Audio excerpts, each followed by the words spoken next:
Hello friends, तो free की पाठशाला में आप सभी का फिर से स्वागत है।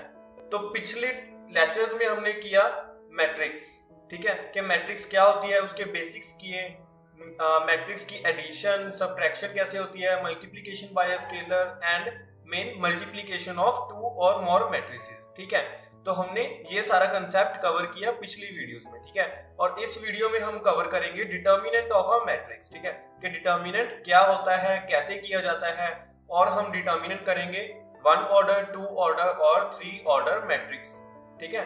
तीनों ऑर्डर की मैट्रिक्स की हम डिटर्मिनेंट सीखेंगे, ठीक है, कि कैसे करते हैं। तो अगर आपने सबसे पहले मैट्रिक्स की कोई भी अभी क्लास नहीं लगाई, कोई भी वीडियो नहीं देखी, तो आप पहले वो वीडियो देख लीजिए, ठीक है, ताकि कंटिन्यूटी बन जाए और आपको ये भी समझ आ जाए, ठीक है, और आपको वो भी समझ आ जाए, ठीक है। तो अगर आप YouTube के इस चैनल पे नए हैं तो आप सब्सक्राइब कर सकते हैं इस चैनल को। तो आज हम स्टार्ट करेंगे डिटर्मिनेंट ऑफ अ मैट्रिक्स, ठीक है। तो सबसे पहले देखेंगे कि डिटर्मिनेंट को डिनोट कैसे किया जाता है।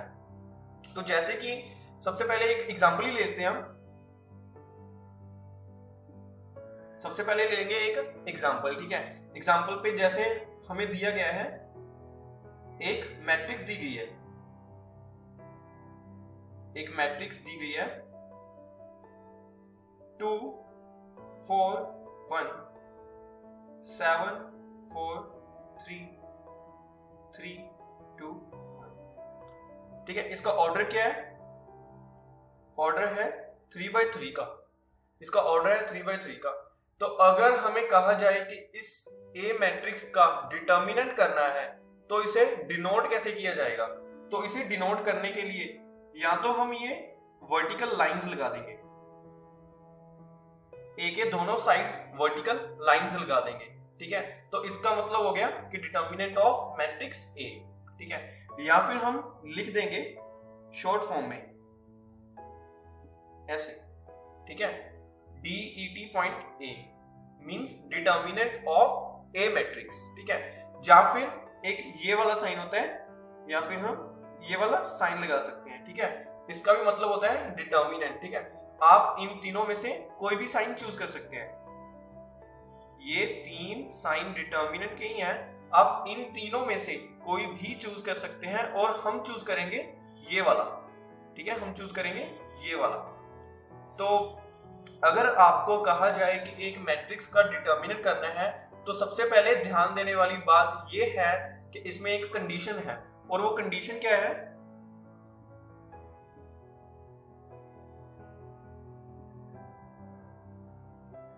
कंडीशन क्या है आपकी? तो आपकी कंडीशन है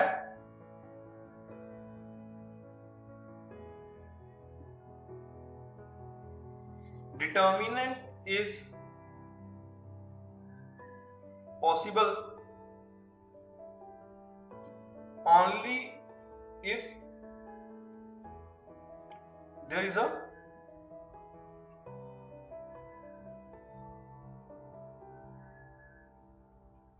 स्क्वायर मैट्रिक्स, ठीक है। कहते हैं डिटर्मिनेंट तभी पॉसिबल हो सकता है अगर हमारे पास स्क्वायर मैट्रिक्स है, ठीक है। तो यहाँ पे मैट्रिक्स क्या है? ये स्क्वायर मैट्रिक्स है, ठीक है। इसका पता कैसे चलता है कि number of rows is equals to number of columns हो जब, ठीक है, तो उसे कहते हैं स्क्वायर मैट्रिक्स, ठीक है। चाहे ये 1 ऑर्डर की हो, चाहे 2 ऑर्डर की, चाहे इसकी तरह 3/3 ऑर्डर की, ठीक है। तो बट होनी क्या चाहिए? एक स्क्वायर मैट्रिक्स, तभी डिटर्मिनेंट निकाला जा सकता है, नहीं तो डिटर्मिनेंट नहीं निकलेगा। ओके, तो हम स्टार्ट किससे करेंगे? हम स्टार्ट करेंगे डिटर्मिनेंट ऑफ ऑर्डर 1। सबसे पहले फर्स्ट ऑर्डर के डिटर्मिनेंट, फर्स्ट ऑर्डर की मैट्रिक्स का डिटर्मिनेंट किया जाएगा, इसके बाद हम आगे चलेंगे। तो सबसे पहले पार्ट आएगा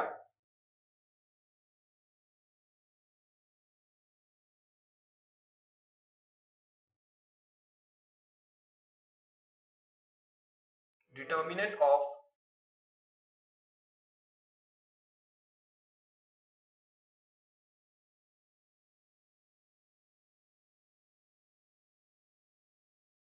वन ऑर्डर मैट्रिक्स। ओके, जब हमारे पास मैट्रिक्स एक ऑर्डर की है, जैसे कि ये एग्जांपल ले लेते हैं,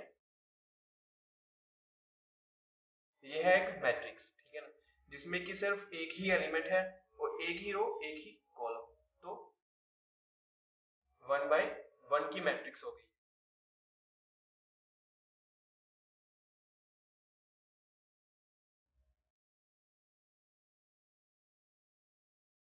तो अब इसमें क्या करेंगे, अगर उन्होंने कहा है कि इस मैट्रिक्स का डिटर्मिनेंट निकालो, तो इसका डिटर्मिनेंट सिंपली क्या होगा, सबसे पहले ऐसे डिनोट करेंगे, तो इसका डिटर्मिनेंट क्या होगा 2। ठीक है, जो एलिमेंट मैट्रिक्स के अंदर है वही आंसर आएगा।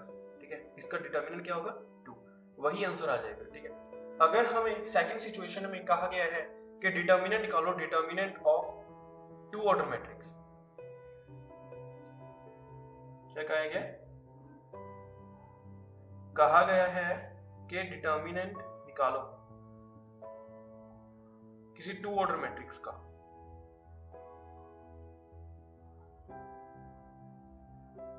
बट मैट्रिक्स क्या होनी चाहिए, मैट्रिक्स एक स्क्वायर मैट्रिक्स होनी चाहिए, तभी निकाला जा सकता है, नहीं निकाला जा सकता। तो इसका कैसे निकालेंगे, एक एग्जांपल ले लेते हैं। जैसे कि हमारे पास मान लीजिए ये मैट्रिक्स दी हुई है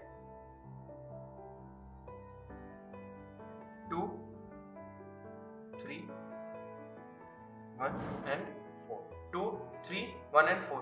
अगर इसका डिटर्मिनेंट निकालना है तो कैसे निकालेंगे, a इज इक्वल्स टू, ठीक है ना, इसका डिटर्मिनेंट क्या होगा, तो हमें सबसे पहले देखना क्या है कि इसको क्रॉस मल्टीप्लाई करना है। ठीक है, तो इसको क्रॉस मल्टीप्लाई सबसे पहले करना कैसे है वो देखना है। इसको क्रॉस मल्टीप्लाई करेंगे हम ऐसे, आप यहाँ पे देख सकते हैं, हम इसे ऐसे करेंगे। ठीक है, सबसे पहले इधर जाएंगे, ठीक है, फिर इधर जाएंगे, सबसे पहले इधर फिर इधर। ठीक है, मैं आपको करके बताता हूं। आपको क्या करना है, सबसे पहले इधर जाना है, 2/4 करना है सबसे पहले। तो क्या लिख लेंगे यहाँ पे 2/4, बीच में साइन आएगा माइनस का। ठीक है, फिर आपको इधर तो चले गए आप, फिर आपको इधर आना है। ठीक है, तो इधर आने के लिए 3 × 1, आपको हर बार ऐसे ही करना है। ठीक है, 2 × 4 या 4 × 2 माइनस 3 × 1 या 1 × 3, कुछ भी लिख सकते हैं आप। ठीक है ना, तो ऐसे आएगा इसका डिटर्मिनेंट। अगर 2 ऑर्डर की मैट्रिक्स हो, अगर 2/2 ऑर्डर की मैट्रिक्स हो, तो उसका डिटर्मिनेंट ऐसे निकाला जा सकता है। तो आप यहाँ पे क्या करेंगे, 4/2 8 - 3 = 5। ठीक है, तो A मैट्रिक्स का डिटर्मिनेंट क्या हो गया 5। ठीक है ना, तो कैसे चले, 2/4 - 3/1, तो 8 - 3 = 5।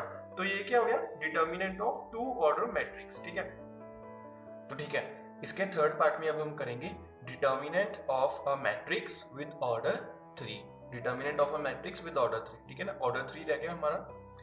तो इसका थर्ड पार्ट है कि 3 ऑर्डर की अगर हमारे पास मैट्रिक्स है तो उसका डिटर्मिनेंट कैसे किया जाएगा। ठीक है, तो वो देख लेते हैं। तो इसमें ले लेंगे एक एग्जांपल। तो हमारे पास जैसे कि ये मैट्रिक्स दी हुई है 3 2 1 4 5 7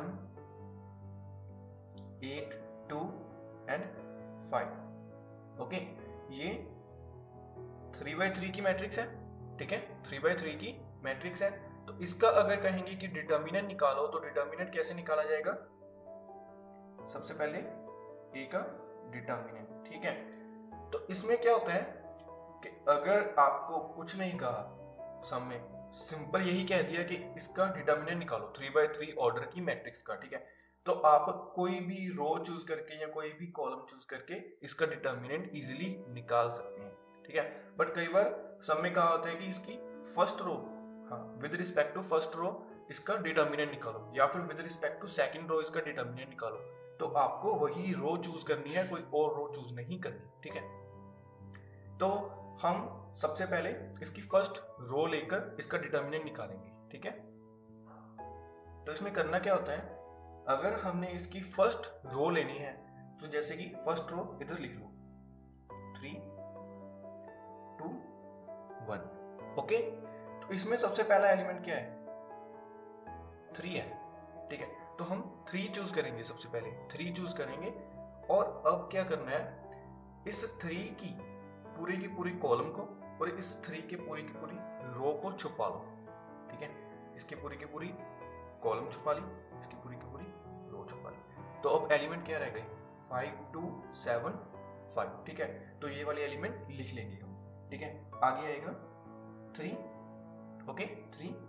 तो यहाँ पे डिटर्मिनेंट करना है किसका? 5 7 2 5 का, ठीक है। तो अब यहाँ पे साइन कौन सा आएगा? अब यहाँ पे साइन कौन सा आएगा? तो ये देखने के लिए हम क्या देख सकते हैं कि जैसे कि आपको पता है इसका फर्स्ट एलिमेंट, इसे कैसे लिख सकते हैं? A 1 1 first row and first column, इसे कैसे लिख सकते हैं?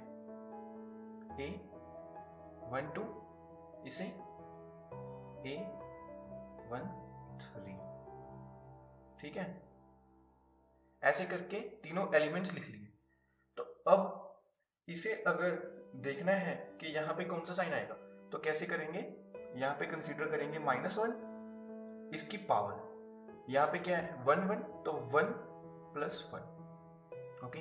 अब यहाँ पे करना है, ठीक है ना। यहाँ पे क्या हो गया? 1 + 1, तो यहाँ पे -1 1 + 2। अब यहाँ पे -1 1 + 3, तो इसका क्या आ गया? 2, तो 1 ही आ गया ना यहाँ पे, ओके। तो इसका क्या आ गया? 3, तो -1 आ गया। इसका 4, तो पावर क्या आ गई? पॉजिटिव, तो 1 आ गया, ओके। तो यहाँ पे 1 -1 1, तो यही रूल यहाँ पे अप्लाई होगा। अगर फर्स्ट एलिमेंट को लिया तो क्या आया? प्लस का साइन, आगे क्या था? प्लस का साइन, ठीक है। तो इसके आगे भी प्लस का साइन ले लेंगे। अब क्या है? माइनस का साइन, तो यहाँ भी माइनस का साइन ले लेंगे, ओके। तो नेक्स्ट एलिमेंट कौन सा है हमारे पास? नेक्स्ट एलिमेंट है 2। तो अब 2 को कंसीडर करते हैं। 2, अब कौन से एलिमेंट आएंगे यहाँ पे? अब आएंगे, ये देखिए, अब इसको छुपा लो पहले तो, ठीक है ना। 2 वाले पूरे कॉलम को छुपा लो और 2 वाली पूरी रो को छुपा लो, ठीक है। दोनों चीजों को छुपा लिया ना। अब कौन से एलिमेंट बचे? 4 8 7 5, तो ये वाले एलिमेंट लिख लेंगे यहाँ पे। 4 8 7 5, ओके। तो यहाँ पे कौन सा साइन आएगा? यहाँ पे आएगा प्लस का साइन, प्लस। अब कौन सा एलिमेंट बच गया? अब हमारे पास है 1, ठीक है। तो यहाँ पे 1 कंसीडर करेंगे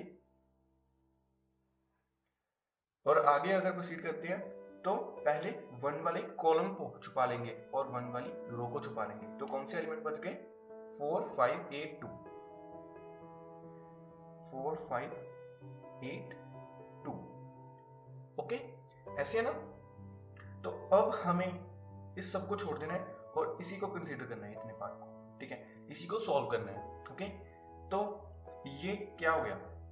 ये जो मैंने लगाए हैं ये क्या है? ठीक है, इनका डिटर्मिनेंट निकालना है अभी। ये 2x2 की मैट्रिसेस है ना, ये सभी 2x2 की मैट्रिसेस हैं और इनका डिटर्मिनेंट निकालना है और इनका डिटर्मिनेंट हमने अभी सीखा है, तो हम इजीली निकाल सकते हैं ना। यहाँ पे आएगा 3, ठीक है। तो कैसे मल्टीप्लाई करना है? ऐसे, फिर ऐसे, है ना। तो सबसे पहले करेंगे 5/5 -7/2, तो यहाँ पे 2, यहाँ पे 5/4 -7/8, ओके। यहाँ पे +1, यहाँ पे 4/2 -8/5, ओके। तो अब यहाँ पे क्या होगा? इसे फर्दर सोल्व कर लेंगे सारा। 25 7 2 14, यहाँ पे 5 4 20 56, 8 40, ओके हो गया ना। अब यहाँ पे क्या आ गया? 11, यहाँ पे 36, ओके। यहाँ पे माइनस, यहाँ पे माइनस क्या आएंगे? 32, ओके। ये सारा आ गया ना। तो अब यहाँ पे क्या आएगा? 33। अब तो आपको बस सॉल्व ही करना है, सिंपल। 72 आएगा यहाँ पे ना, यहाँ पे आएगा माइनस के 32। तो आंसर क्या आ गया 73 आ गया ना। तो आंसर क्या आ गया 73। तो ठीक है, तो 73 क्या है, इस मैट्रिसेस का डिटर्मिनेंट है। ठीक है, ए मैट्रिसेस का डिटर्मिनेंट है 73। ठीक है, ठीक है। तो यहाँ पे हमने किया फर्स्ट रो को लेकर। अगर हमें कहा होता कि सेकंड रो को लेकर करो, तो सेकंड रो को लेकर कैसे करते, ऐसे ही करते। ठीक है ना, सबसे पहले एलिमेंट लिख लेते 4 5 7। ठीक है, एलिमेंट लिखने के बाद इन्हें कंसीडर करते यहाँ पे। ठीक है, फिर यहाँ पे इनकी साइंस वगैरह कैलकुलेट करते। ठीक है ना, कि प्लस आएगा या माइनस आएगा, कहाँ पे कैसे आएगा। तो इसे कैलकुलेट करने के बाद ठीक है, हम इसे ऐसे ही सारा सॉल्व कर लेते। ठीक है, तो जैसे कि अगर यहाँ पे साइन हमें कवर करने हैं, ठीक है, तो ऐसे तो यहाँ पे तो 3 को हमने A11 मान लिया था, तो यहाँ पे 4 को क्या होगा, first second row and first column. ठीक है ना, 2 1 होगा। ठीक है, तो ऐसे करके इन्हें सॉल्व कर लेंगे। फिर हमारे पास साइंस आ जाएंगे। जब हमारे पास साइंस आ जाएंगे तो हम ऐसे ही इन्हें सारा सॉल्व कर लेंगे, तो ऐसे ही आंसर आ जाएगा। तो हमारा इससे भी सेम आंसर आएगा 73 ही, और इससे भी अगर हमने थर्ड रो से भी करना है तो भी हमारा 73 ही आएगा, इसमें कोई फर्क नहीं होगा।